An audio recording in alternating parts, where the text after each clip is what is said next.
Shalom. Selamat. Di sini sudah malam.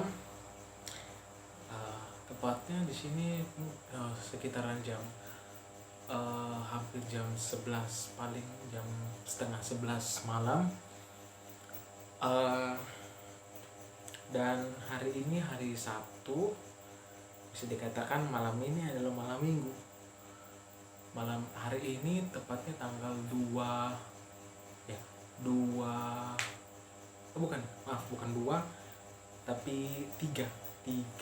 Maret 2021. Nah, hari Sabtu. Nah, besok itu besok pagi, tepatnya subuh-subuh, itu diperingati seluruh orang Kristen wajib, dan pastinya dong sudah mereka tahu bahwa besok adalah diperingati hari kebangkitan Yesus Kristus. Nah, hari kebangkitan Yesus Kristus, dan mungkin ada beberapa teori di belakang sana. Saya tidak tahu pasti. Teori di belakang saya mengatakan bahwa menurut kisahnya mungkin seharusnya Yesus bangkit di hari ini, bukan hari ini. Teorinya seperti ini. Tapi di sini saya tidak mau bahas teori yang terlalu banyak. Saya cuma mau menekankan pada video kali ini bagaimana sikap hati kita meresponi, bagaimana kita menanggapi kebangkitan itu.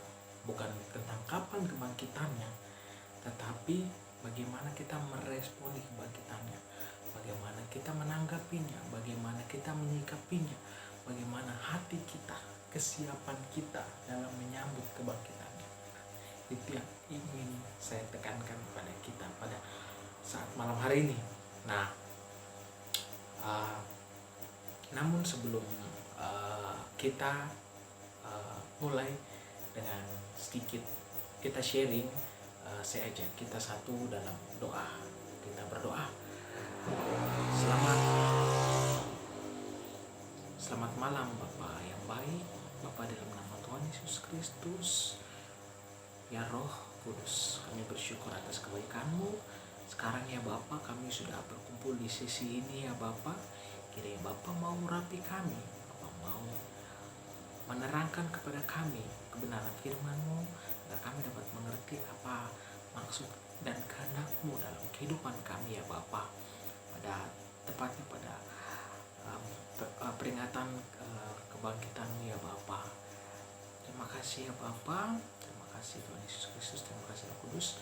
Roh Kudus bantu kami untuk memahami dari awal pertengahan hingga berakhirnya. Mohon jadi dalam nama Tuhan Yesus Kristus. Haleluya. Amin. Ya, baik. Langsung saja, di sini ayat yang saya sudah siapkan ada di dalam Injil Lukas. Kita perjanjian baru, Injil Lukas pasal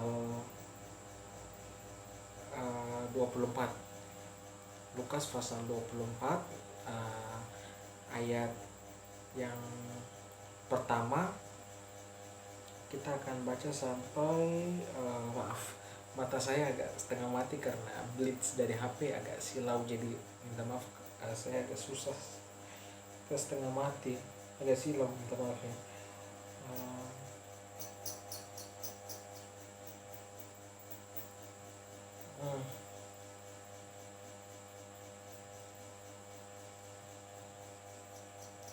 Maaf, saya setengah mati. Nah, kita akan baca sampai ayat yang kelima. Dari ayat yang pertama hingga ayat yang kelima, saya akan bacakan untuk kita pada saat hari ini.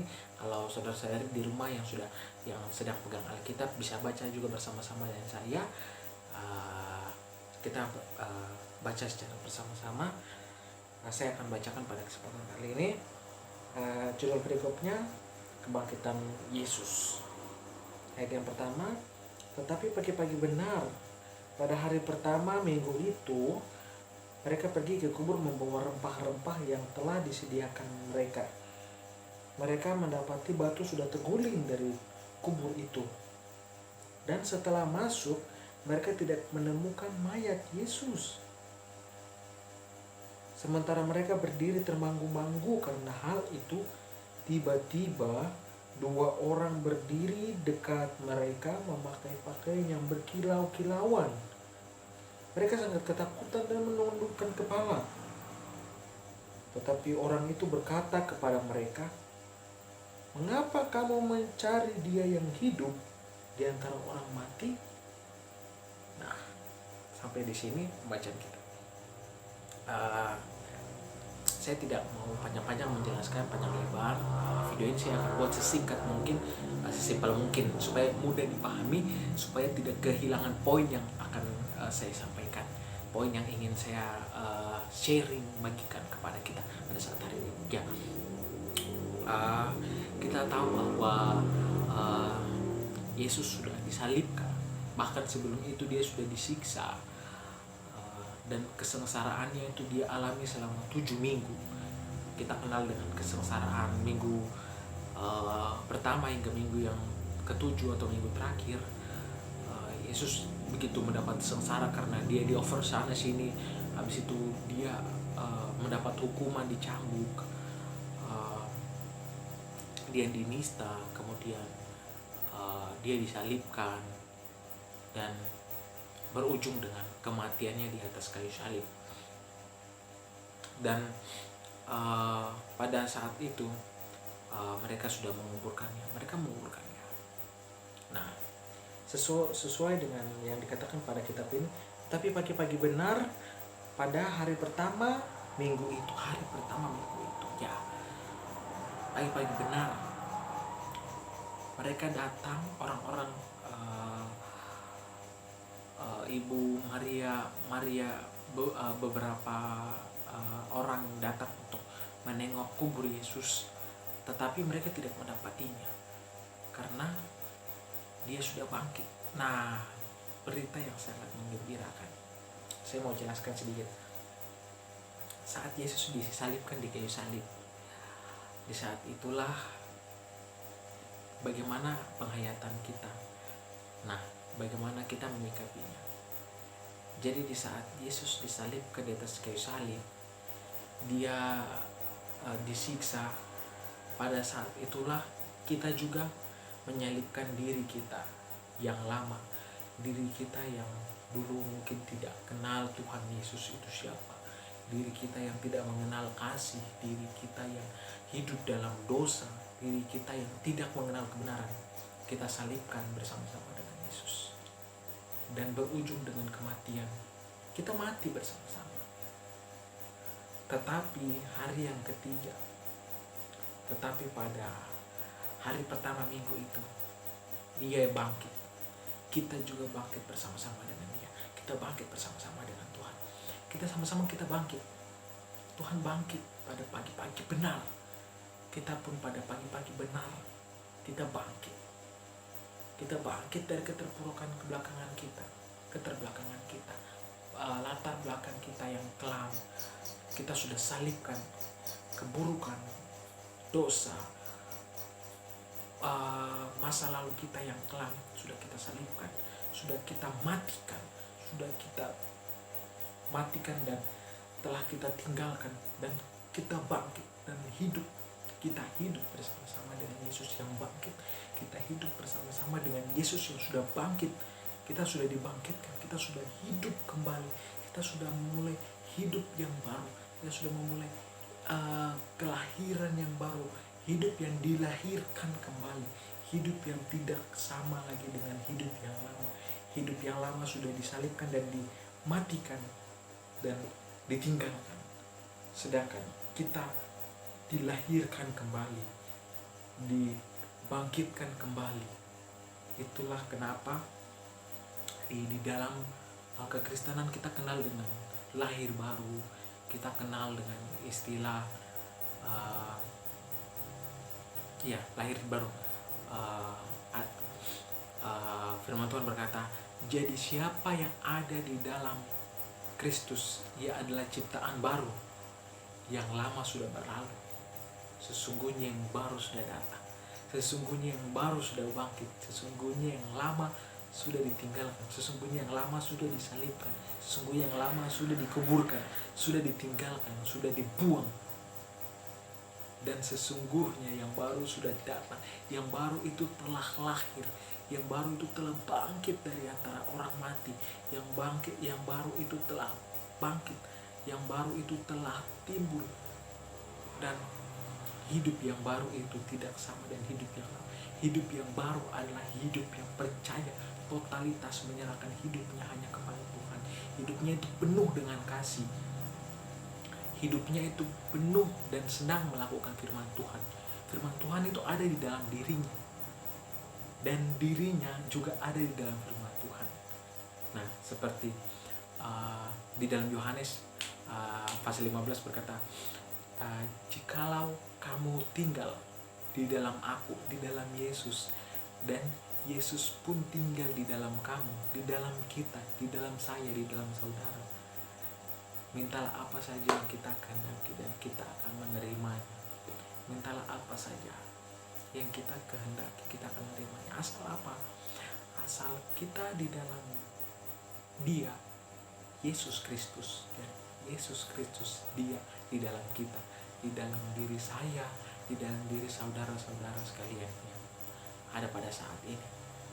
Jika kita di dalam Dia, apapun yang kita minta, apapun yang kita pikirkan, apapun yang akan kita keluarkan melalui perkataan, melalui perbuatan kita, melalui pikiran kita, semua berdasarkan firman Tuhan. Dan itu terbukti. Orang yang hidup di dalam Tuhan dan Tuhan hidup di dalam dia, pasti itu beda. Mulai dari perkataannya, mulai dari tingkah lakunya, mulai dari hatinya, pikirannya, jiwanya, itu semuanya berbeda.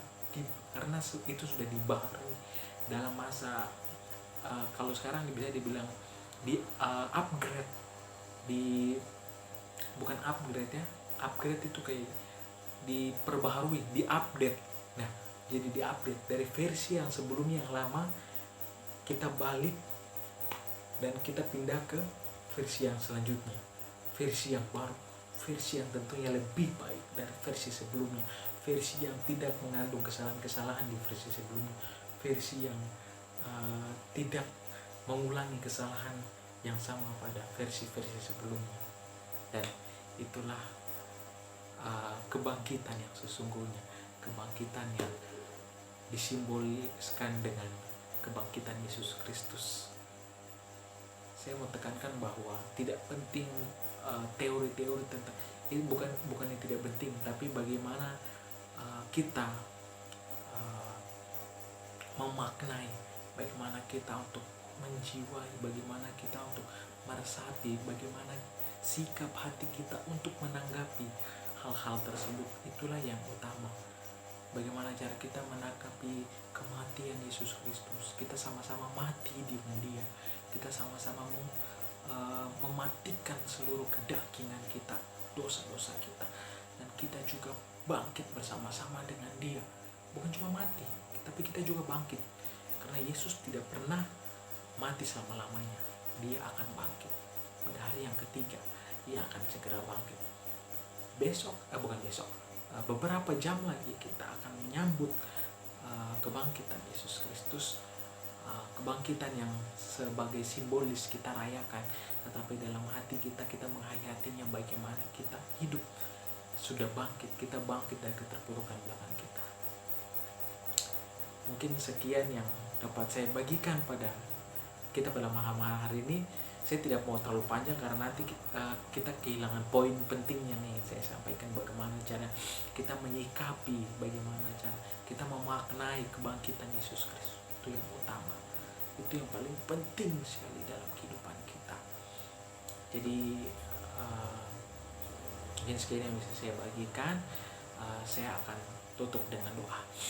Terima kasih ya Bapa yang baik, Bapa yang kami kenal dalam nama Yesus Kristus, Bapa yang kami ketahui sudah mati di atas kayu salib, yang sudah dikuburkan, tetapi Bapa yang kami percaya yang sudah bangkit bangkit dan membuktikan bahwa tidak ada kuasa maut yang dapat mengalahkanmu.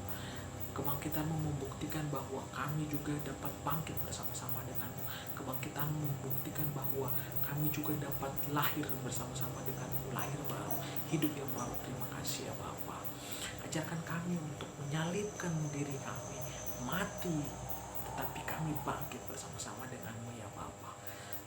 Kematianmu, kebangkitanmu adalah simbolis, sebagai simbol bahwa kami harus mematikan seluruh kedagingan kami, dan kami hidup oleh roh-Mu ya Bapa. Kami hidup oleh kasih-Mu, kami hidup di dalam-Mu dan Engkau hidup dalam kami. Terima kasih ya Bapa, terima kasih Tuhan Yesus, terima kasih Roh Kudus. Di dalam nama Tuhan Yesus Kristus kami berdoa, mengucap syukur. Haleluya, haleluya, amin. Ya, terima kasih.